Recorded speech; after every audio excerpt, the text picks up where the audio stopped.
Hello दोस्तों, आज की कहानी है पाना ही मोहब्बत नहीं। रेडियो मिर्ची पर पुराना गाना, बचपन की मोहब्बत को दिल से न जुदा करना। जब याद मेरी आए मिलने की दुआ करना। सुनकर अर्पिता की आंखें अर्पण को याद करके नम हो गई। जवानी की दहलीज पर कदम रखते ही पड़ोसी प्रताप शर्मा के बेटे अर्पण को अपना पहला प्यार चुन चुकी थी अर्पिता। बचपन से साथ साथ पले बड़े और दो घरानों के बीच ऐसा रिश्ता था कि दोनों एक दूसरे घर में ही खाते खेलते थे। कई बार मजाक मजाक में दोनों की मम्मियाँ ऐसी बातें बोल जाती कि अर्पिता खुद को शर्मा खानदान की भाभी बहू ही समझने लगी थी। अर्पण की मम्मी को अर्पिता बहुत पसंद थी, तो कई बार अर्पिता की मम्मी से बोलती, देखना अर्पिता को तो मेरा अर्पण ही घोड़ी पर बिठा कर ले जाएगा। बड़ों के मजाक ने अर्पित मन में एक सपना बो दिया, पर अर्पण की तो ऐसी बातों से ज़्यादा पढ़ लिख कर डॉक्टर बनने में ही रुचि थी। BCA खत्म करके MCA करने बाहर चला गया।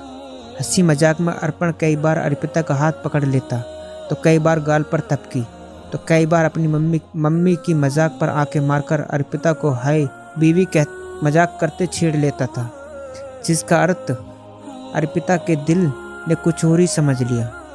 पूरा दिन दिन ब दिन अर्पिता की बेइंतहा प्यार करते पागल हो रही थी। BCom तक पढ़ाई करके फैशन डिजाइनिंग कर रही थी। कॉलेज में कई लड़कों ने कोशिश की अर्पिता को पटाने की, पर खुद को अर्पण की अमानत समझते किसी में दिलचस्पी नहीं दिखाई। बस अर्पण की पढ़ाई खत्म होने का इंतज़ार कर रही थी। कई बार अर्पण से फ़ोन पर बातचीत होती, तब भी अर्पण कैसी बीवी बोलकर मजाक कर लेता, और उस गलतफहमी ने अर्पिता को कहीं का नहीं छोड़ा। कई अच्छे अच्छे घरानों से रिश्ते आए, पर अर्पिता ने मना कर दिया, ये कहकर कि पहले मुझे पढ़ लिख कर कुछ बनना है।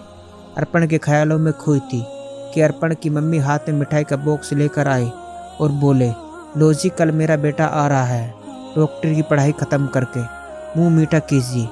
अर्पिता खुशी से झूम उठी। मुरझाइए मन से हजारों फूल खिल उठे। उफ, कल कब होगी, 24 घंटे कैसे कटेंगे। सबसे पहले पार्लर चली गई, खुद को नक्शिक संवार लिया। अलमारी खोलकर अर्पण के पसंदीदा रंग की कुर्ती और चूड़ीदार निकाल कर रख दिए। पूरी रात अर्पण की यादों में बीती। 1 बजे अर्पण आने वाला था। अर्पिता का दिल 12 बजे से राजधानी की रफ्तार से धड़क रहा था।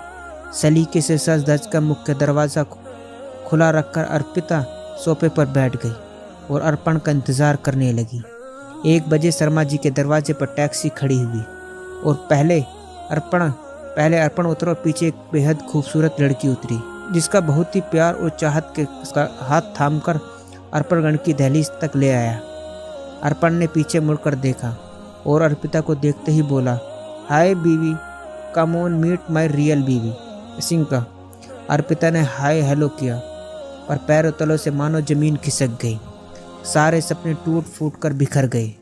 मैं अभी हाय कहते दौड़ते वॉशरूम में चली गई और शावर के नीचे खड़ी रहकर पानी के साथ साथ दिल के दर्द को आंखों से बहाती रही। प्रणय के 2 कोण के आगे कोई तीसरा कोण भी हो सकता है, ये तो अर्पिता ने कभी सोचा ही नहीं था। मन में ब्याही और मन में ही विधवा हुई। बचपन की मोहब्बत जुदा हो गई, पर अर्पण को खुश देखकर प्रणय के अपनी ओर से सिरे को समेटती 2 कोण को दुआई देती। अर्पिता सहज होने की कोशिश में भीतर ही भीतर टूटती रही। फिर भी ये सोचकर मन मनाती रही कि पाना ही मोहब्बत नहीं, अपने प्यार को खुश देखकर खुश होना भी मोहब्बत है। दोस्तों, बस इतनी सी थी ये कहानी।